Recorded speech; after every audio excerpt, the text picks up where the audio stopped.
Hello, I'm Todd Phillips, the editor of Canadian Auto Dealer. We're here today with Andy Moss, the CEO of Roadster, and Michelle Denogean, the CMO. We're going to talk to the company that are pioneers in the digital retailing space, and they've been really working with a lot of dealers to go down that path towards fully enabled e-commerce and even just digitizing the showroom experience. So Andy, I'll start with you. Really extraordinary times, and I'm sure you've been very busy keeping up with your dealers and responding to them. What's that been like so far as you've been having communications with them in the midst of all this? Yeah, firstly, thanks for having us here today, Todd. Obviously, the industry as a whole is going through, a huge turmoil. Depending on which, state or country, a lot of the dealerships are actually closed from a showroom perspective, and there's been a lot of implications of that. What we've seen though is, what they want to do is continue to, service their customers and sell cars. And we've seen a tremendous sort of interest and uplift in our business in servicing them, from a digital retailing perspective. Well, I imagine it's very busy times. I know one thing that you're doing, Michelle, over to you. I noticed on the your website you provided tips and case studies. You've already sort of been trying to provide some material to dealers to help them through this, dealers who are your customers or potential prospects. So what kind of resources have you been putting in place to help them communicate to their customers? Yeah, when everything started to happen, we quickly started to get the inbound requests from dealers around the country who some are current customers, others that we just have relationships with, just looking to us to say, what should we say? What should we do? How do we change our messaging? So that led us very quickly to start to aggregate examples of what we were seeing from dealers around the web. And we started posting them live on our website. So now we've got marketing examples, whether that's their messaging they're putting on their homepage or it's their new videos that they're putting out on digital video, or just their homepage sliders. It's really just their messaging around what are they doing to make the customer experience safe, right? And how are they messaging, communicating?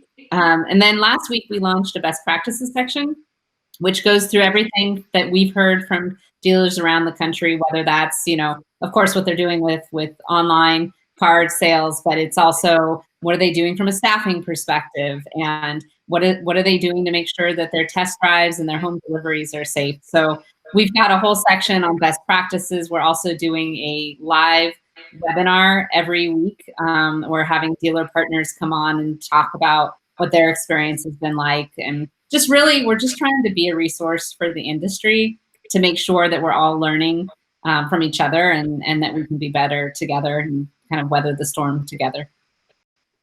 Well, it's great. Those are exactly the kind of resources dealers need. We're trying to amass different resources on our own website. We're finding there's a lot of traffic and interest because there's no playbook for anything like this before. So Andy, a question to you. I've interviewed you a number of times, and Michelle as well, at NADA, and I'm always struck because you came from sort of outside the industry, from maybe Silicon Valley, and really came and looked at some of the digital retailing tools and process that were in place, and were sort of surprised, maybe even frustrated or impatient at times at that it wasn't really being embraced quickly enough. So do you find now we're already on a path of more rapid adoption? I think we're starting to see that, but do you feel now that this is it? This is the push where the industry will say, okay, we get it, guys. We really need to be able to offer this for some of our customers. Yeah, I mean, I think as we saw at NADA, I think the industry was already heading this direction very quickly. But there's a set of progressive dealers that have been very successful with this. They're very well positioned in the current crisis. What we've seen though is it's almost like in 5 days we've accelerated the industry 5 years, to steal one of Michelle's lines. I think a lot of dealerships fully recognize that digital transactions and contactless solutions are what's needed right now. But we think that the other side of this, that's also to be key for ongoing operations as well. So given that everybody was already heading in this direction, with the need to do this immediately, that's going to put those tools in place and change the way that dealerships do business. Once we come out of this, we don't see it going back to doing it the way that it was done before, because people will be very used to these tools, and that'll just be the future way the cars are sold. Yeah, and I expect that's the case. And Michelle, one thing about your particular product, it does have obviously the online component of people able to purchase and go through the funnel online, but also the in-person showroom experience. So using some of those same tools to create a more seamless experience. So maybe describe how that might work in a post-COVID environment. Yeah, I mean, I think, well, there's post-COVID and there's COVID, right? So it's a great question, Todd. It's actually something I've really thought a lot about recently because, so much of what we've talked through with dealers across the world really is this omni-channel approach where you can start something online and finish in store. And the thing I've really been thinking about, especially in this world today, is in store is more of a mindset. It's more about your internal processes and what your employees are doing. It's not necessarily where they're located. So, shame on us, I guess, for calling it that, because that's really in this world not really what it's all about. But what we're seeing is that you really need to be able to connect to those experiences, and connection is around the consumer and the salesperson and making sure that that is seamless, that you're not having a Groundhog's Day experience when you get in contact with them. So during COVID-19, when we're all really focused on how do we do this in a contactless way, that means finding ways to connect, whether that's via phone or video conferencing or some other way to complete that transaction, but not losing the amount of information that the customer submitted already online. So that's sort of right now, because what we're seeing is a lot of people are either they have a skeleton crew, but their doors are locked because their showroom is closed. Or if their showroom is open, they're just not getting the same traffic that they had before. So how do you create virtual experiences, which I think we're all getting really good at now in these day and age, so that you can have that continuous experience, that continuity from the digital world to the completion of the transaction. Post this experience, I think it'll be interesting. I think we're going to see ourselves in a hybrid, right? It's not like after this experience, people aren't going to come in the showroom ever again. I think that's a very unrealistic point of view. But what I do think, like Andy said, is we will have trained consumers that there is this new, different way. And frankly, for dealerships around the world, it's more efficient to do more of it and sort of empower the customer to do as much as possible before they come into the showroom. So I think we're going to find ourselves in a different type of sales process than we had before, that we can use these types of tools to get consumers further along and save everybody time. We may even be looking at a world where, do we need the same footprint of employee base? Do we need the same roles? I think right now what I encourage most dealers to do is really be thinking about that. I know it's hard because there's a lot going on, but to be thinking about that post-COVID-19 experience. And, a lot of people, unfortunately, had to furlough or lay off a lot of their staff. So when you think about who are you bringing back and what does that look like, now is really the time to start thinking about that.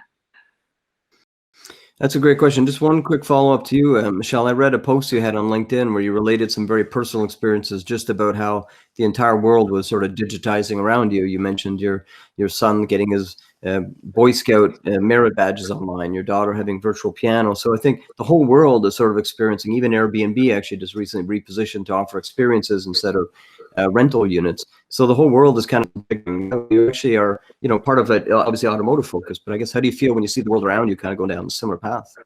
I think it's fascinating. Like, as saddened as we all are, self-included, I have very personal experiences where people have been impacted by what's happening in the world today.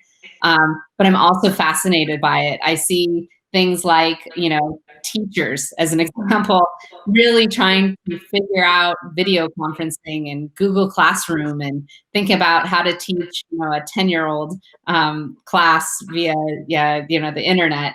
And so I just think we're going to all come out of this a lot more digitally enabled. And I think that it's going to make us rethink so many things in our lives. I look at my daughter and piano lessons as an example. That's something very personal. We drive her to every week. And now she's doing that in a virtual environment. So does that business need to stay that local? That's sort of the question on my mind, is how do you expand your business potentially? Or even things like, traffic and air pollution. With everybody working from home, there's been all sorts of articles around reduction in traffic and air pollution across, different metro areas. So Is it a new way to think about that? Should we be thinking about how people can work remotely to have a bigger impact on our society at large? So I think there's so much to contemplate right now. And I'm just sort of watching this, kind of around me and the different personal experiences as well as work experiences to see, where do we go from here? I think it's going to look really different afterwards. Well, I appreciate you sharing that with us because we're sort of doing this on the fly as well with our own coverage. We're talking to people. It's all new. Everyone's sort of re-looking at the world in a different way, and it is going to come back. But what will it look like? So one question on that regard I had for you, Andy, as well, is that when we talk about digital retailing, some people think, well, it's just a software or it's this website interface, or a new way of handling leads. And then once we get these tools in place, boy, everything will be great. But you have to do a lot of obviously training. It's more about a process and a mindset. And the mindset part actually may have really been helped during this terrible pandemic. But overall, though, maybe for dealers who are thinking of going down that path who don't yet have the tools in place, maybe give them an idea of what it is. What is digital retailing in terms of that adoption? And I know it's a big question in this amount of time, but it's beyond just the tools or plugins or anything like that, right? So sure. I mean, we definitely firmly believe that it's 80% process and 20% technology, and that's the key thing. Is you can definitely get the tools up and running very quickly. We've got dealers going live now in as little as 5 to 10 days from sort of agreeing to move forward, but that doesn't sort of short circuit the need to sort of think about how the process is actually going to fit into your dealership. And we're all sort of managing things on a day-to-day basis right now, but that doesn't mean that we don't have to start thinking about what that process will be during the COVID-19 period, but then also thereafter. So does that cover everything from researching the vehicle, getting pricing, how do you handle your trade-in? Even trade-ins, it's a new environment there because trade-in values are no longer as reliable as they were from third parties that have been valuing those on behalf of dealers with the changes in the market happening so quickly. But we take it all the way through to collecting credit applications and ultimately sort of getting to the point where you can get a deal approved and either curbside pickup or home delivery. So if you think about that whole customer journey and all the different aspects involved, how are you going to operate that from a dealership perspective, from a process point of view? What are your team members going to do through each of those steps of the process? When you're in a traditional dealership, maybe there were 4 or 5 different people involved in that transaction.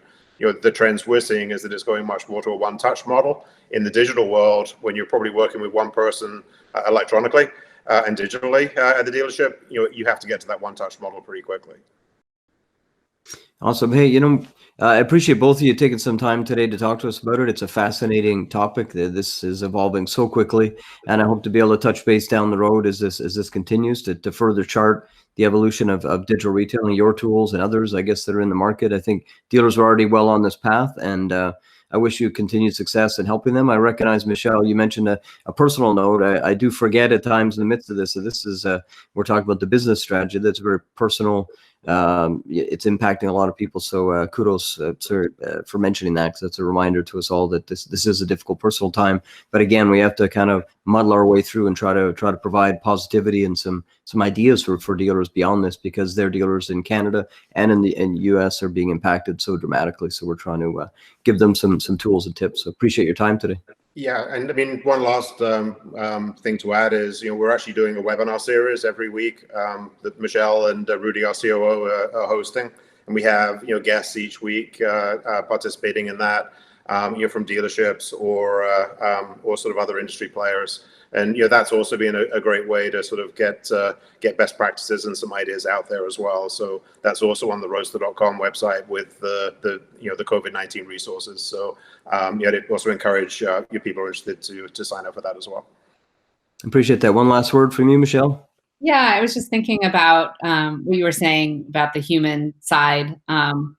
One thing that has really struck me is how humanizing this experience has been. And I know that sounds weird because we haven't seen each other in person, right? For us, Todd, it was NADA, and then the whole world, fell apart. But I do feel like relationships are stronger because we are connecting more often, and this virtual technology has allowed us to do that. And I would say that translates to the car buying experience. our dealerships are very local to the communities, the people that they do business with all the time. It's one of our biggest assets, right? So as we're having conversations with people that are in the market for one reason or another right now, there's a very big relationship component, and it's actually getting stronger with some of these virtual, experiences versus weaker. And we saw that pre-COVID-19, honestly. People always think that digital technology means that you're just going to do something online and have no relationship. But we always saw quite the opposite. There was a strong connection with the actual salesperson who helped them sell that car. It always showed up in the reviews with 99% of the reviews I ever saw. And it's because they're making their lives easier, and it leaves room for the relationship. And so I just think this is that moment, where we gather together as a community. And just something I wanted to make a point of is, as we reach out to our customers, even in this environment where it's not in person, it's still very personal. Yeah, excellent point. And again, thanks to both of you for that. And I hope to touch base again in the coming weeks and keep in touch. Absolutely. Stay safe. Okay, you too. Signing off.